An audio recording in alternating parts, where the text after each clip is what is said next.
ಮಾಡಿ ಬಹುಶಃ ರಾಜ್ಯದಲ್ಲಿ ಕನ್ನಡ ಪರ ಧ್ವನಿ ಭಾಳಷ್ಟು ಜೋರಾಗಿದೆ. ಕನ್ನಡ ಪರ ಹೋರಾಟಗಳು, ಕರವೇ, ಕರ್ನಾಟಕ ರಕ್ಷಣಾ ವೇದಿಕೆ. ಕಾರಣ ಏನು ಅಂತ ಕೇಳಿದರೆ, ಏನೇನು ಯಾವ ಕನ್ನಡದಲ್ಲಿ ಬೋರ್ಡ್ಗಳಿಲ್ಲ, ಬೇರೆ ಕನ್ನಡ ಬಿಟ್ಟು ಅನ್ಯ ಭಾಷೆಗಳಲ್ಲಿ ಯಾವ ಬೋರ್ಡ್ಗಳಿದ್ದಾವೆ ಅವನ್ನೆಲ್ಲ ಕಿತ್ತಾಕುವಂಥ ಕೆಲಸ ಮಾಡಿದ್ದಾರೆ. ಸೊ ಹಾಗಾಗಿ ಇವತ್ತು ಈ ಬಗ್ಗೆ ಸಾಕಷ್ಟು ರಾಜ್ಯದಲ್ಲಿ ದೊಡ್ಡ ಸರ್ಕಾರ ಮತ್ತು ಕನ್ನಡ ಪರ ಹೋರಾಟ ಸಂಘಗಳು ಅಂದರೆ ಕರವೇ ಮಧ್ಯ ಭಾಳ ತಿಕ್ಕಾಟ ನಡೆದಿದೆ. ಈ ಹಿನ್ನೆಲೆಯಲ್ಲಿ ಇವತ್ತು CM ಅವರು ಒಂದು ಡಿಸಿಷನ್ ತಗೊಂಡಿದ್ದಾರೆ. ಈ ಹಿಂದೆ ಆಗದಂಥ ಡಿಸಿಷನ್ ಅದು.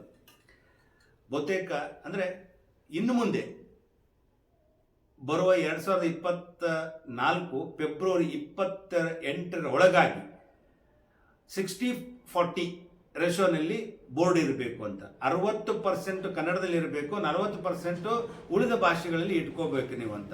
60% ಕನ್ನಡದೊಳಗೆ ಇರಬೇಕು. ಲಾಸ್ಟ್ ಡೆಡ್ಲೈನ್ ಏನು ಅಂತ ಕೇಳಿದರೆ ಫೆಬ್ರವರಿ 28, 2024. ಅಷ್ಟರೊಳಗೆ ಎಲ್ಲ ಬೋರ್ಡ್ಗಳು ಚೇಂಜ್ ಆಗೋದು.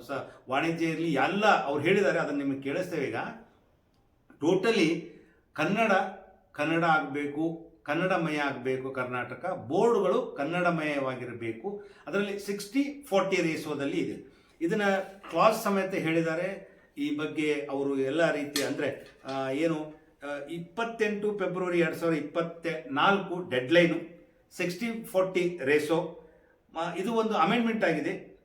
3 ಮಾರ್ಚ್ 2022 ಆ ಕಾಯ್ದೆ ಅದರ ಪ್ರಕಾರ ಮಾಡಬೇಕು. ಇನ್ನು ಮುಖ್ಯವಾಗಿ ಅಂದರೆ ಸೆಕ್ಷನ್ 17 ಸಬ್ ಸೆಕ್ಷನ್ 6 ಈ ಅಡಿಯಲ್ಲಿ ಇದರ ಪ್ರಕಾರ ಸೆಕ್ಷನ್ 17 ಸಬ್ ಸೆಕ್ಷನ್ 6 ಪ್ರಕಾರ ಎಲ್ಲ ರಾಜ್ಯದ ಎಲ್ಲ ವ್ಯಾಪಾರ ಇರಲಿ, ಯಾವುದೇ ಹಂತದ ವ್ಯವಸ್ಥೆಗಳಿರಲಿ, 60-40 ರೇಸೋನಲ್ಲಿ ಬೋರ್ಡ್ಗಳು ಇರಬೇಕು. ಕನ್ನಡ 60% ಇರಬೇಕು. ಉಳಿದ ಭಾಷೆ ಅಂದರೆ ಅದು ಕೆಳಗಡೆ ಬರೀತಿರಲ್ಲ ಅವೆಲ್ಲ 40% ಇರಬೇಕು. ಇದು ಆದೇಶ ಸರ್ಕಾರದ ಡೆಡ್ಲೈನು 28 ಫೆಬ್ರವರಿ 2024. ಇದನ್ನು CM ಅವರು ಹೇಳಿದ್ದಾರೆ, ಮುಖ್ಯಮಂತ್ರಿ ಸಿದ್ದರಾಮಯ್ಯನವರು ಹೇಳಿದ್ದಾರೆ, ಪ್ರೆಸ್ ಮೀಟ್ ಮಾಡಿದ್ದಾರೆ. ಅದನ್ನು ನಿಮಗೆ ಈಗ ಕಾಣಿಸ್ತದೆ. ನಿನ್ನೆ ನಡೆದಂಥ ಘಟನೆ ಹಿನ್ನೆಲೆಯಲ್ಲಿ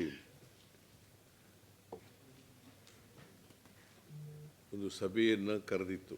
ಭಾಳ ಮುಖ್ಯವಾಗಿ ಚರ್ಚೆ ನಡೆದದ್ದು 23 ಮಾರ್ಚ್ ತಿಂಗಳ 10ನೇ ತಾರೀಕು 23 ಮಾರ್ಚ್ ತಿಂಗಳ 10ನೇ ತಾರೀಕು ಹಿಂದಿನ ಸರ್ಕಾರ ಇರುವಾಗ ಚುನಾವಣೆಗಿಂತ ಮುಂಚಿತವಾಗಿ ಒಂದು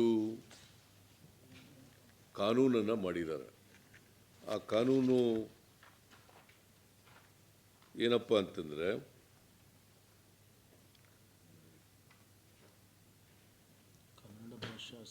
ಕನ್ನಡ ಭಾಷಾ ಸಮಗ್ರ ಅಭಿವೃದ್ಧಿ ಅಧಿನಿಯಮ 2022.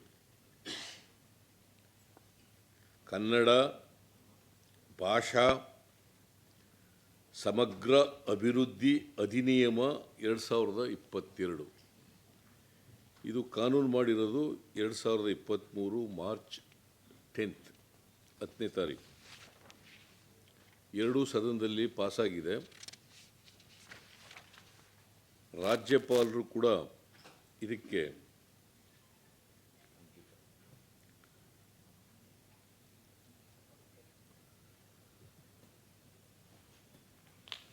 ಅಂಕಿತವನ್ನು ಹಾಕಿದ್ದಾರೆ.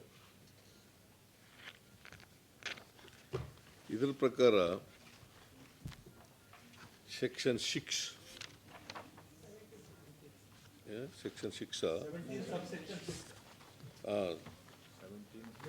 Section 17 subsection 6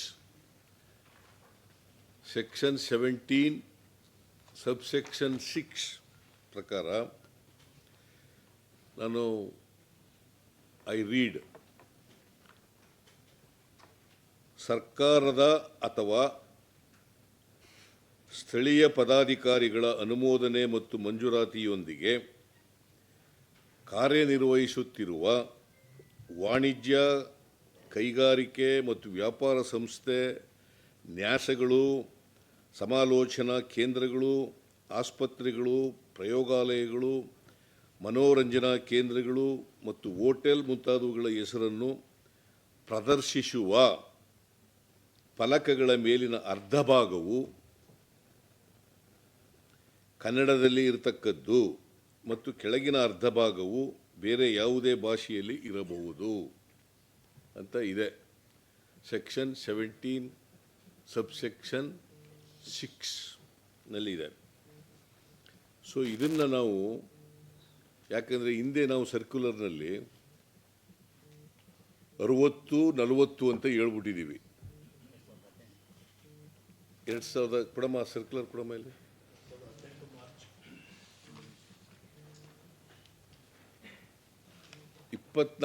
March 2018 ಹೇಳ್ಬಿಟ್ಟಿದ್ದೀವಿ.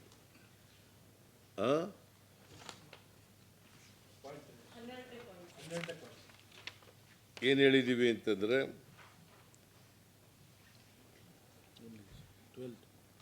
ನಗರ ಪಾಲಿಕೆ ಜಿಲ್ಲೆಯಾದ್ಯಂತ ವ್ಯಾಪ್ತಿಯಲ್ಲಿ ಬರುವ ಎಲ್ಲ ಅಂಗಡಿ, ಮುಗ್ಗಟ್ಟುಗಳು, ವಾಣಿಜ್ಯ ಸಂಕೀರ್ಣಗಳು, ನಾಮಫಲಕಗಳಲ್ಲಿ ಕನ್ನಡವನ್ನು ಪ್ರಧಾನವಾಗಿ ಎಂದರೆ 60 ಭಾಗ ಕನ್ನಡವನ್ನು ಬಳಸತಕ್ಕದ್ದು. ಈ ಸರ್ಕ್ಯುಲರ್ ಕೊಟ್ಟಿರೋದು 24 ಮಾರ್ಚ್ 2018 ಕೊಟ್ಟಿದ್ದೀವಿ. 24 ಮಾರ್ಚ್ 2018 ನಮ್ಮ ಸರ್ಕಾರ ಇದ್ದಾಗ. ನಾನು ಮೇ ತಿಂಗಳವರೆಗೂ ಇದ್ದೆ. ಆಗ ಈ ಸರ್ಕ್ಯುಲರನ್ನು ಇಶ್ಯೂ ಮಾಡಿದ್ದೀವಿ. ಸುತ್ತೋಲೆ 18 ರೀ. 24 ಮಾರ್ಚ್ 2018 ಸರ್ಕ್ಯುಲರ್. ಓಕೆ, ಅದರಲ್ಲಿ ಹೇಳಿದ್ದೀವಿ 60-40 ಇರಬೇಕು ಅಂತ ಹೇಳಿದ್ದೀವಿ. ಈ ಆ್ಯಕ್ಟ್ನಲ್ಲಿ ಏನು ಮಾಡಿದ್ದಾರೆ 50-50 ಅಂತ ಮಾಡಿಬಿಟ್ಟಿದ್ದಾರೆ. ಅದಕ್ಕೆ ಈಗ ನಾನು ಈ ಮೀಟಿಂಗ್ನಲ್ಲಿ ತೀರ್ಮಾನ ಮಾಡಿದ್ದೀವಿ, ಹಿಂದೆ ಇದ್ದಂಥ ಸರ್ಕ್ಯುಲರ್ ರೀತಿಯೇ 60-40 ಇರಬೇಕು. ಕನ್ನಡದಲ್ಲಿ 60%, ಬೇರೆ ಭಾಷೆಯಲ್ಲಿ 40% ಇರಬೇಕು ಅಂತೇಳಿ ಇದಕ್ಕೆ ತಿದ್ದುಪಡಿ ತಗೊಬರ್ರಿ, ಆರ್ಡಿನೆನ್ಸ್ ಹೊರಡಿಸಿ ಅಂತ ಕನ್ನಡ ಮತ್ತು ಕಲ್ಚರ್ ಡಿಪಾರ್ಟ್ಮೆಂಟ್ನಿಂದ ಆಗಿರೋದು ಕಾನೂನು. ಈ ಕಾನೂನಿಗೆ ಸೆಕ್ಷನ್ 17 ಕ್ಲಾಸ್ 6 ಸಬ್ಸೆಕ್ಷನ್ 6 ಅದಕ್ಕೆ ತಿದ್ದುಪಡಿ ತಗೊಬಂದು 60-40 ಅಂತ ತಿದ್ದುಪಡಿ ತಗೊಬಂದು ಆರ್ಡಿನೆನ್ಸ್ ಹೊರಡಿಸಿ ಅಂತ ಹೇಳಿದ್ವಿ. Because assembly is not in session ಮಾಡಿ ಅಂತ ಹೇಳಿದ್ದೀನಿ. ಸೊ ಇದು ಒಂದು ಭಾಗ, ಇದು ಒಂದು ತೀರ್ಮಾನ ಮಾಡಿರೋದು. ಮತ್ತು ಇದು it will come into effect 28 ಒಳಗಡೆ.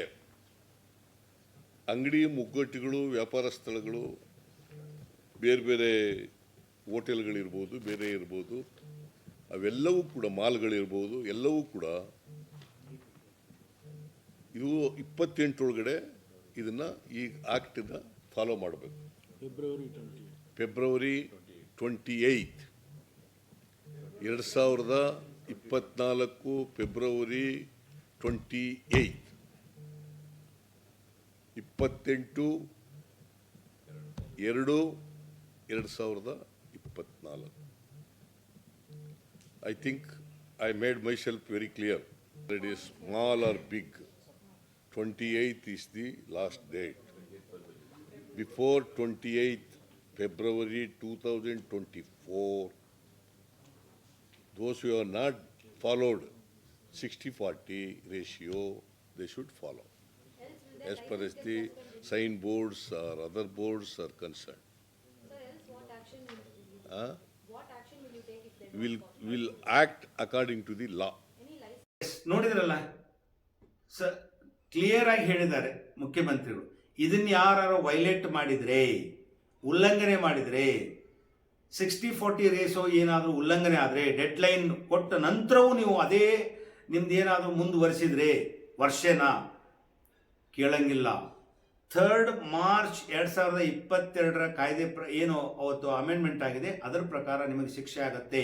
ಸೊ ಹಾಗಾಗಿ ಇನ್ನು ಮುಂದೆ ಎಚ್ಚರಿಕೆಯಿಂದ ಬೋರ್ಡ್ ಬರೆಸಿ. ಕರ್ನಾಟಕದ ಪ್ರತಿಯೊಂದು ವ್ಯವಸ್ಥೆಯಲ್ಲಿ ಕೂಡ 60-40 ರೇಸೋನಲ್ಲಿ ಬೋರ್ಡ್ಗಳನ್ನು ಬಳಸಬೇಕು. ಕನ್ನಡ 60% ಇರಬೇಕು. ಇದು ಕಡ್ಡಾಯ. February 28, 2024 deadline. ಉಲ್ಲಂಘನೆ ಆದರೆ ಶಿಕ್ಷೆ ಅನಿವಾರ್ಯ. ಆಸ್ಕ್ ನ್ಯೂಸ್ ಇದೆಲ್ಲರಂತಲ್ಲ. ನಿಮ್ಮ ಆನಂದ್, ನಮಸ್ಕಾರ.